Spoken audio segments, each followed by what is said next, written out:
Jigwich, Savannah is Anandam. Hello, my name is Savannah, and my dog is right there. She decided she wants to be here today. Hello, hello, girl. Okay. Today's. You're so noisy. She's so noisy. So noisy. Okay, as I was saying, today's video is going to be of quite a serious note, just because the topic that of the poems I will be reading. These are all poems written, I believe, just about the Great Hunger, Ireland's Great Famine in the 1840s. So some of these authors wrote about the famine, did not live the famine, but and I don't remember which ones. I should have done some more research on the authors of these poems, but I just really enjoyed reading the poems. So I will probably, at the end of after I've recorded the video, I'll put authors' names in the description and when they were writing, so we know which ones are from during the famine and which ones are after. So to start off with, I will be reading. I have my page marked. Hold on. Okay, so the first poem I'll be reading, is by Desmond Egan, and it's called Famine. The stink of famine hangs in the bushes still, and the sad Celtic hedges.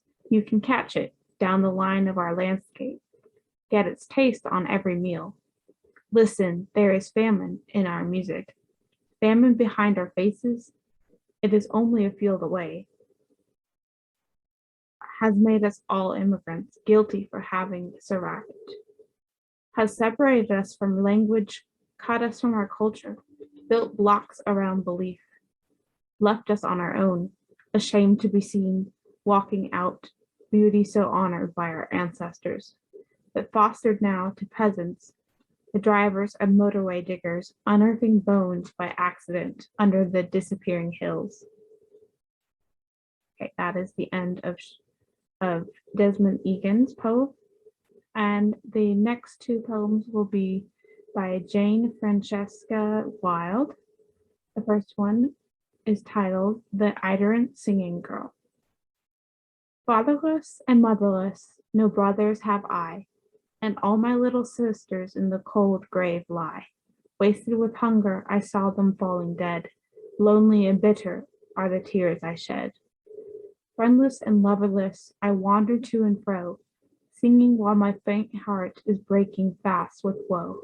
Smiling in my sorrow and singing for my bread, lonely and bitter are the tears I shed. Harp clang and merry song by strangers' door and board.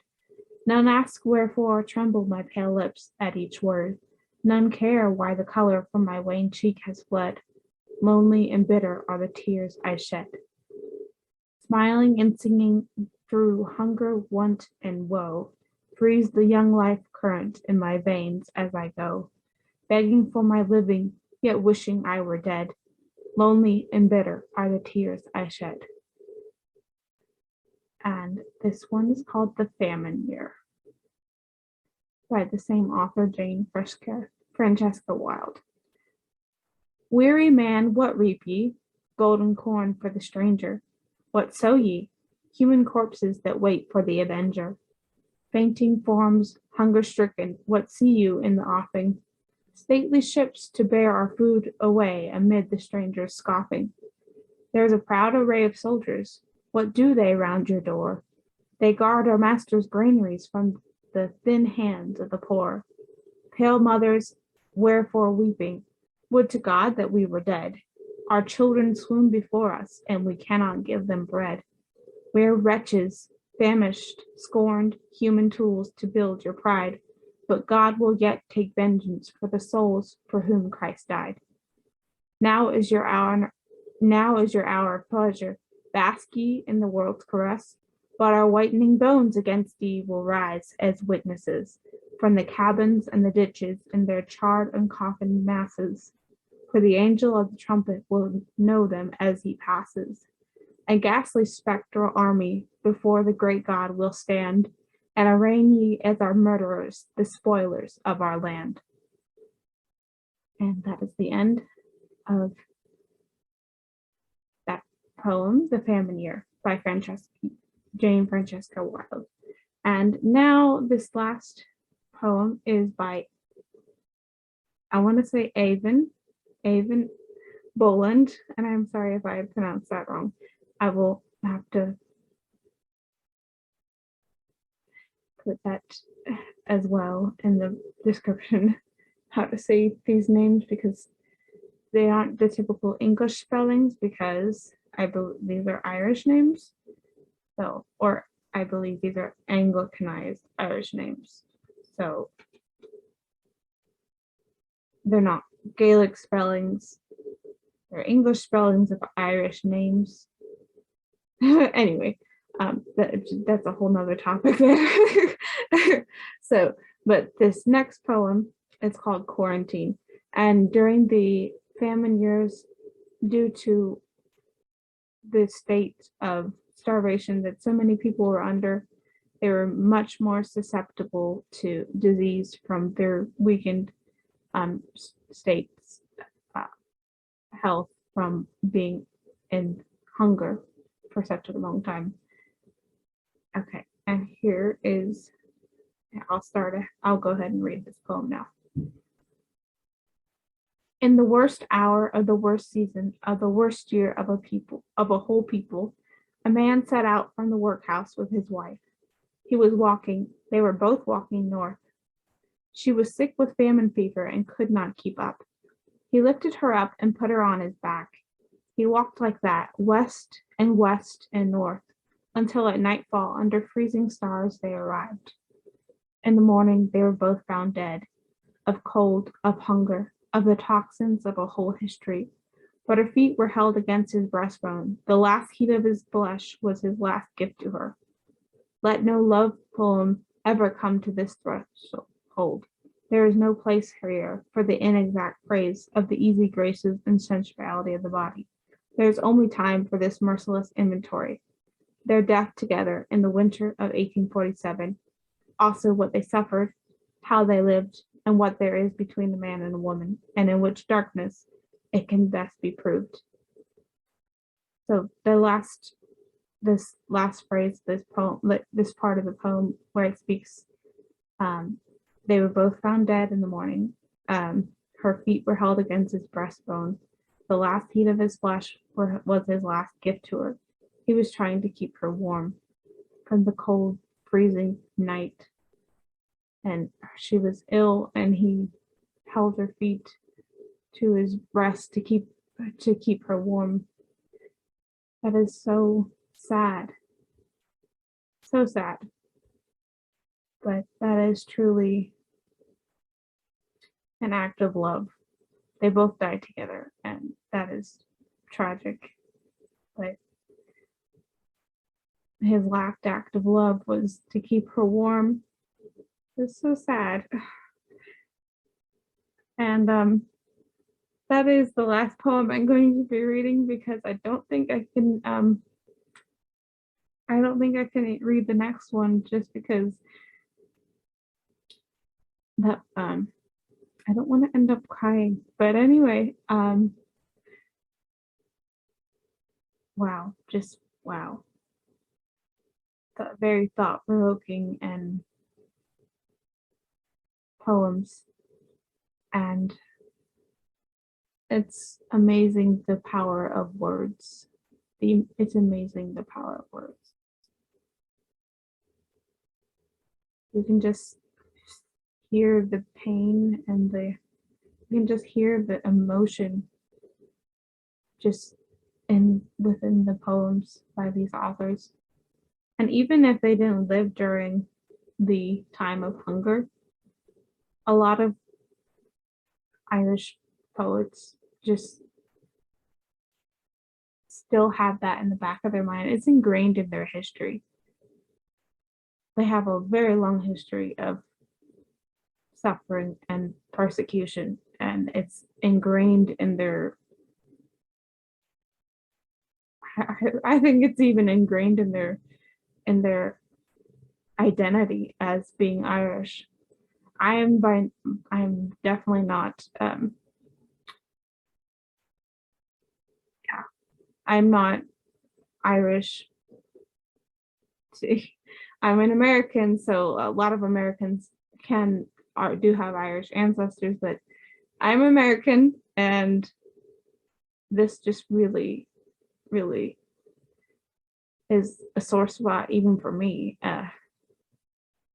If just because I've read so much history, specifically so much Irish history, it gets me worked up. So I'm not going to read more poems because I will end up ranting and getting very worked up about the topic.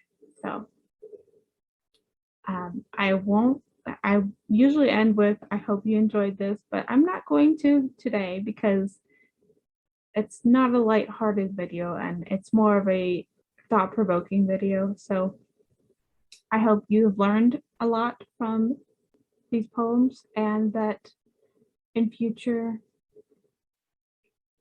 if you have future conversation about the potato famine, like history, that you are familiar with the topic. And I encourage anyone who is interested in poetry to, when you read a poem and it just affects you, it's thought-provoking enough, and it makes you think, what were they writing about? What were they thinking when they were writing this? A lot of times you can essentially figure out what that is if you look at the time they were living in, specifically for poets like Yeats and Seamus Heaney. They both wrote some very thought-provoking poems, and they even had some poems on the hunger or the political unrest that was going on at the time. Yeah.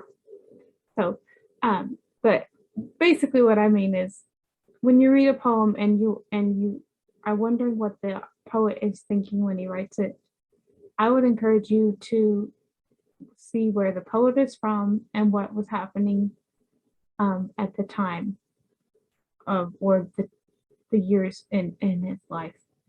So for Irish poets, especially poets that were quite prevalent, or like during the 60s, or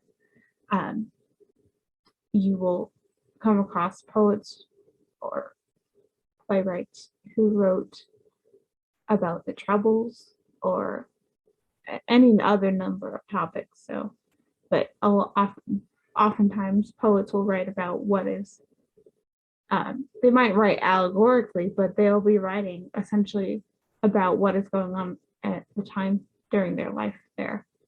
So that is my soapbox there, my 2 cents.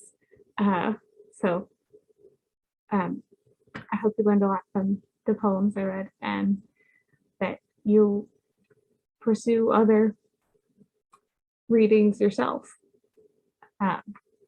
Anyway, I hope you all have a great day, and that you will continue reading and keeping literature alive. You know, always read, and that just always find something to read. I would encourage anyone who is even slightly interested in Irish history to also follow Irish poetry, because that history and poetry are very much entwined in within a culture. So I would encourage you to look at both of that. All right. Y'all have a great day.